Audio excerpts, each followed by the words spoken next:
This is Stafford Green-White-Checkered. Hello everyone, and welcome to another episode of Stafford Green-White-Checkered. I am your host, your Stafford insider, Darren Ayotte, where we're going to be breaking down every Friday night of racing for you from Stafford Spring's own Stafford Motor Speedway. We will have recaps from all 6 divisions, updated points and results, and much more. But first, we begin with our top story of the night, and that took place in the SK Light feature. In what may have been the worst wrecks ever seen at Stafford, the SK Light feature lost nearly 10 cars to a lap 1 crash in turn number 4, which saw Corey Casagrande's car go airborne. He was still in the car as it came to a halt upside down. Fortunately, everyone was okay though, and they were able to walk off on their own power.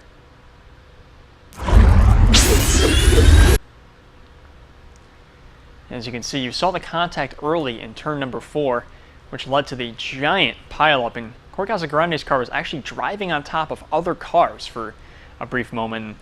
Certainly a very scary wreck for everyone involved, and everyone in the crowd all stood up at the same time to see what happened. And obviously a very fortunate thing to see that everybody was okay. The crowd was very stunned. It was very quiet for quite some time, and I'm going to give you the list of drivers that were actually involved in that wreck, and some very big names were involved in that wreck. First of all, both points leaders, Joey Farino and DJ Burnham, were involved, the 87 and the 54 car. And as you're seeing the replay one more time, you'll see the contact initially in the front here, front of the pack, and then from there on it was just a collision effect that just would not stop. Corey Casagrande's car flipped once and was able to stop on its rear. He was actually in the car until they flipped the car back over. And here it is one last time. Just a monster lick in turn number 4 for 4 of those cars. DJ Burnham was one of them, along with Joey Farino. Jeff Beaujolais was involved. A lot of drivers were involved in that wreck. Certainly some of the big front runners in the standings. Others included rookie Matt Swanson and Corey Casagrande, of course. But like we said, he was still in the car when it came down, Corey Casagrande. He was okay though. There were no major injuries. Everybody was able to walk off on their own power. And the race would be red flagged for almost 30 minutes as we watched the NASCAR officials clean up the wreck and make sure everybody was okay before we finally went back to racing. We'll have the conclusion to that race in our SK Light recap coming up later on in the show. But let's get started with the rest of our Stafford headlines of the week, and of course that was the top story, but a few other top stories from the week, and you'll see right away Rowan Pennick continues to be the class of the field in the SK Modifieds, winning his 4th race of 2015 and increasing his points lead as we begin to close in on the halfway point of the season. And finally, you can check another Fern off the list of back-to-back winners this season, as the 12 of Alexandra Fern won her 2nd straight Dare Stock feature in a photo finish. We'll have that in just a moment. But first, let's recap our first feature of the night, and that was the Legend Cars feature, as always. And it was almost a carbon copy of last week's Legend feature, as the big 3 in the Legends division, the DiMatteo brothers and Devin O'Connell in the 43 car, battled it out for the win. That was until the 75 of Corey DiMatteo collided with his brother Dana. Another problem for Corey DiMatteo late in another race, costing him a shot at the win. He was certainly upset with his brother afterwards. And after the 43 of Devin O'Connell took the lead from both DiMatteo brothers, there was no turning back, as he got his 3rd straight Legend Car Features win.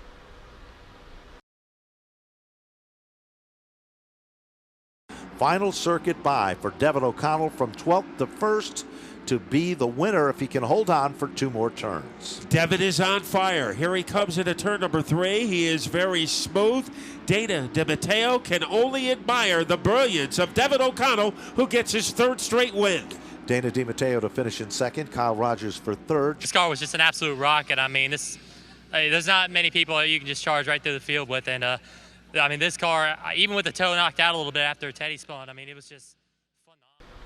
So Devin O'Connell wins 3 straight races, quietly to say the least. It was the DiMatteo brothers who were really making all of the noise so far in this division. And we'll take a look at the rest of the top 10 from that feature event. And As you can see, Devin O'Connell gets the win with Dana DiMatteo in second. His 8th top 5 in 9 starts for Dana DiMatteo. Kyle Rogers had a big points day. He came home in 3rd. Joe Graff Jr. sits in 4th, his first top 5 of the season.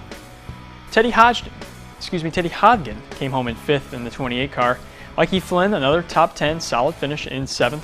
Connor Holderback finished in 8th. And rounding out the top 10 was Michael Hopkins in the 78 car.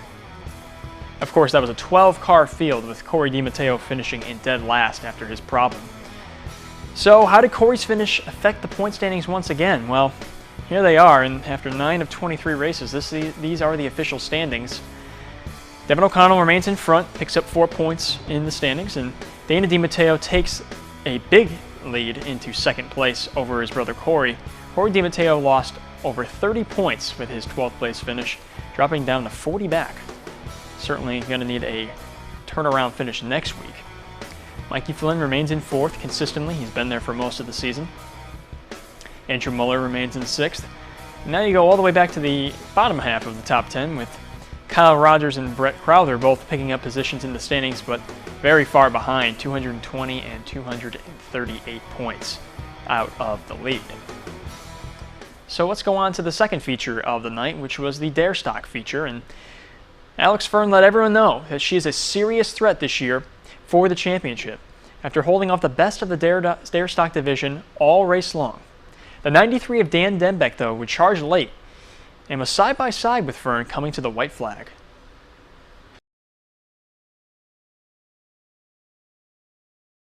White flag is out. One more time around for Alexander Fern, but here comes Denbeck. Denbeck came from a spin early in the event. Alexander Fern keeps digging in on the outside. They're wheel-to-wheel and side-by-side. Down the back straightaway, evenly matched. They head into turn number 3. Any one of 3 cars could win it. Denbeck on the inside, surrounded by the 12 of Fern. Coming off turn number 4, here comes Denbeck. Here comes Fern, and Alexandra Fern has pulled it out. Alexandra Fern takes it by inches, and the girl is on top of her game with back-to-back wins. Take me through those closing laps with the 93 car, Dan Denbeck, closing in. What was going on in your mind? I knew that he was a fast car today, so I worried a little bit, but he really did make it exciting by making that move to the inside. I thought that was pretty cool. It's really fun to race against him, and I like being on the outside, so that was really awesome to win it on the outside. Wow, what a finish. Alex Fern holds off Denbeck for the win, and back-to-back wins now for Fern. It was almost a photo finish to the end there, less than a car length away, even less than half a car length to decide the winner. Alexander Fern was great on the outside all race long. And here's the top 10 from that Dare Stock feature, and you'll see Dan Denbeck with a nice 2nd place finish after being spun out on lap 2 on a restart by the number 33 of Frank Latois. And words were exchanged afterwards, and both drivers were not happy with each other as Frank Latois finished in 3rd, but both were very upset with each other, and I'm sure we'll see more of that happen on the racetrack the next few weeks. Frank Latois Jr. is the only driver with a top 5 in all 9 races so far this season in the Dare Stock. Marcello Ruffrano, the rookie, came home in 5th. A nice bounce-back finish for him. We mentioned he finished dead last week, but you'll notice a 15-car field, but no Tyler Trott. Tyler Trott came home in 11th position. He had some problems all race long, got involved in a wreck, and just really was not having the car that he wanted that was working for him in order to get up to the front. So a tough day for him, and with Trott's problems and another Fern win, here are the updated Dare Stock standings now. And you'll see right away, Frank Latois Jr. and Dan Denbeck both leapfrog Tyler Trott to take the lead. Certainly probably the most competitive division here at Stafford as far as points race goes. Just 2 points separate 1st and 2nd, 16 to 3rd, and you'll see Alexandra Fern picked up 4 more points. She's just 34 points out in 5th position. Zach Robinson, the rookie, remains in 6th, and from there on back, there were no changes, all over 100 points out, including Marcello Ruffrano, but like we said, a nice bounce-back finish for him in that crew. So on to the quickest feature of the night, to say the least, and that was the limited late model feature. The 20-lap race went caution-free, as it has before. which once again hurt the Saunders brothers with the inverted start. None of the front runners were really able to crack the top 3 at all. And the top 3 themselves, as they finished, were all in need of a big time finish for their teams. Let's take a look. Lavoie goes up the racetrack, trying to thunder his way down low as David Ayotte as he snaps that car underneath the 9. There's no question about it. The white flag is out as they come back off turn number 4. Barkowski is still the leader of the pack. Checkers are out, and Barkowski will take down the impressive win. Como will finish in second. Side-by-side racing for third. And it is Kelsey Rutino to finish in the 3rd spot. Yes, it was. It was a really exciting race. We've been getting better. We've got our first win at the end of last year. We've been getting better all this year. I can't thank my crew enough. Crew Chief Art Salvi, Tim West, Wendy, Kevin Card. These guys bust their butts every night on. Well, it was the first win of the season for Glenn Bartkowski, another first-time winner here in 2015 at Stafford, and a big momentum builder for this team. And now we'll take a look at the full results, the top 10. You'll see David Como came home in second, the rookie, a big-time finish for him, his first top 5 of 2015. Kelsey Rutino also got his first top 5 of 2015, so all 3 of those drivers really needed a big-time finish at Stafford to really get things going for their crews and for their cars, and all 3 of those were well deserving, and they got those finishes that they needed. You'll see Jeremy Lavoie, though, another good finish for him in 4th. David Ayotte in 5th. Al Saunders, his streak of 8 straight top 5s has now snapped with his 6th place finish. Does have 8 in 9 races, though. Paul Ayotte, you'll see in 9th, still remains in the top 10, and Dwayne Provost rounded out the top 10 in that 88 car. It was a 14-car field, and it was a good one, to say the least. So let's check out the updated limited late model standings now, after 9 of 23 races, and you'll see right away that Al Saunders still remains the leader, followed by Andrew Hayes, and no changes at all in the top 5. But head on back to 8th, 9th, and 10th, you'll see all 3 of those drivers improved with a +1 in the standings. Glenn Bartkowski was one of them, as was Kelsey Rutino and David Como. So their finishes really showed you how important they were to crack that top 10 in the standings and build some momentum for those teams. This is Stafford Green-White-Checkered with your host, your Stafford insider, Darren Ayotte, where we're going to be breaking down all of Friday night's racing at Stafford Springs' own Stafford Motor Speedway. We have race recaps, we have results, standings, and a lot more. We'll even have interviews from time to time with some drivers as they go. But we'll now go on to the SK Lights feature, which was a very eventful one. You've already seen the big one, as we call it, so far for Stafford Motor Speedway. But let's give you a little bit from that SK Light feature, because the show must go on, of course, from after lap 1.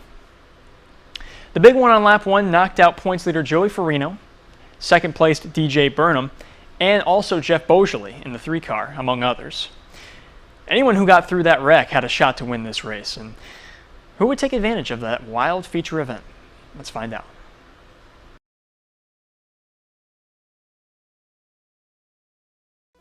Nick Salva looks for another victory here at Stafford. Kopsick isn't about to give up. Final time to turn number 3. Let's see what Kopsick can do. He is hanging back. Now he is ready to make his move as they explode into turn 4. It is Nick Salva at the line. Kopsick to finish in second. Membrino for third. Vinny and Glace to finish in 4. I really got to thank these guys. Everybody ran me clean. We had a great race. I mean, this car was unbelievable. I have a lot of people I have to thank. We were in the pits getting ready to come out and a rock arm fell off. I have to thank Keith Rocco, Mike Pettit, Donnie Wood from Rad Auto Machine, Pete from Valley Auto Machine. I mean, we weren't going to race. The rock arm was off, and we got it back together. So my whole crew, JG Poland Drywall, TS Haulers, Mr. Ruder Plumbing, Dell's Vinyl Siding, Northeast Race Cars. I think that's everybody. Silverman Heating and Cooling, Team Critical. Nick Salva had a lot of people to thank after that big-time win for him, his second win of the season. It was a memorable one, to say the least. That was quite a wreck, and we're glad everybody was okay, but the race had to continue. And we'll give you the final results from that feature event now. It was a 20-lap feature, and you'll see Steven Kopsick came home second. He was fighting all night long with Nick Salva to get that win. A couple restarts did not benefit him, though. He wasn't able to get close enough You'll see Tony Membrino Jr. finished in 3rd. He was also battling with Stephen Kopchik. And Tony Membrino Jr. and Stephen Kopchik both getting another top 5, the 6th top 5 for Stephen Kopchik. Vinny Anglaise Jr., his first top 5 of the season in that 95 car, so another guy getting a big-time run this week. Glenn Griswold, well, what else can we say about him? Of course, we know the struggles he had at the beginning of the season, and to come home with another top 5 for him. He continues to climb the point standings, and let's now show you those point standings after 9 of 23 races. And that wild SK Lights feature really changed things up. You'll see Stephen Kopchik moved up to 3rd in the standings as Jeff Bogerle was involved in that wreck. Joey Farino and DJ Burnham obviously stayed together because they were both wrecked, but the margin between 3rd through 10th has gotten a little bit closer. You'll see Bob Charlin picked up a position. He even spun out in the feature race, but was able to pick up a position in the standings as so many cars were out of the race in that 24-car race. Tony Membrino Jr. climbs to 6th in the standings, just 62 points out, and a tie with rookie Matt Swanson. Nick Salva was the big-time winner here in the standings, moving up 3 positions to 8th, just 90 points out, and there he is, Glenn Griswold. We talked about how consistent he's been recently, and it shows, moving into 10th in the standings. Still 108 points out, but well in contention of moving into 8th with another solid finish next week. So it's on to the late model feature now, where the 92 of Tom Fern was looking to make it 4 straight feature event wins. Fern was strong until he got involved in an incident with points leader Michael Bennett, and both failed to recover, unfortunately, and finishing 10th and 11th in an 11-car field. So who would be the one to snap Tom Fern's win streak?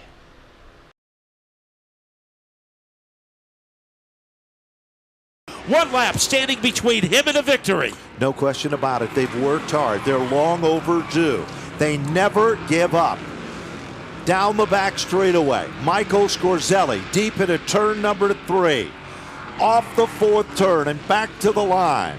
Michelina Scorzelli prepares the automobile, and Michael Scorzelli will take down the impressive victory to win. I just got to thank a bunch of people. First off, I got to thank Donnie Wood, man. He stepped up, let me borrow that car for that 1 week we were out, and I got to thank Bob Phil. He worked on this tirelessly, got us back pretty good last week, and he's worked on his car all day today, and I got to say thank you, Bob. A much-needed win for that 18 team of Michael Scorzelli, and another guy getting his first win of 2015. So here are the top 10 finishers from that 30-lap feature event, and of course you won't see Tom Fern's name on there. He came home in 11th position. You'll see Michael Bennett finished in 10th. He was the points leader, had trouble with the 92 of Tom Fern. And check out Kevin Gambacorta with his 5th top 5 of the season in the number 32 car. Still looking to get that first win of the season. 3rd place is Tom Butler. 4th, Ed Ricard. 5th, Josh Wood. So Josh Wood, another top 5 for him. He's had a great year so far with a few wins and consistently in the top 5. Rookie Michael Ray finishes in 6th. Scott Cook gets another top 10. And how about Chase Cook, the rookie, gets his 2nd top 10 of 2015. And of course, the 11-car field with Tom Fern coming home in 11th position. So how did that play a part in the point standings? Well, let's take a look once again. And there were no changes last week, but there are a few changes this week. Michael Ray leapfrogs Jim Avojanis, who did not race last night. He's on a part-time schedule. But the lead to Michael Bennett is just 4 points now and just 10 to Josh Wood. Even 20 to Kevin Gambacorta, so all of these drivers are well in contention to take the points lead on any given night, those first 5. Tom Fern drops just 2 points despite finishing in dead last, and you'll see rounding out the top 10, 158 points out, is Rich Hammond. So the race gets even tighter for the championship in the late model division, as it has with many other divisions so far this season, including the SK Modify, which is our final recap of the night. It was the Xtra Mart Xtra D feature event for them, so they get an extra 5 laps up to 45. And last week's incident left the 50 of Woody Pitcat suspended for the week. If you remember, Ryan Preece and Woody Pitcat getting involved in a wreck with 4 laps to go in the SK Modified feature. Both limped home for top 10s, but not the result they wanted. The extra 5 laps this week gave the fans exactly what they wanted, though, and that was a green-white checkered finish. Between the 99 of Rowan Pennick, no surprise there, And the 21 of Justin Bonsignor, another guy looking for a big finish. He was looking for his first win of the season. Let's find out what happened.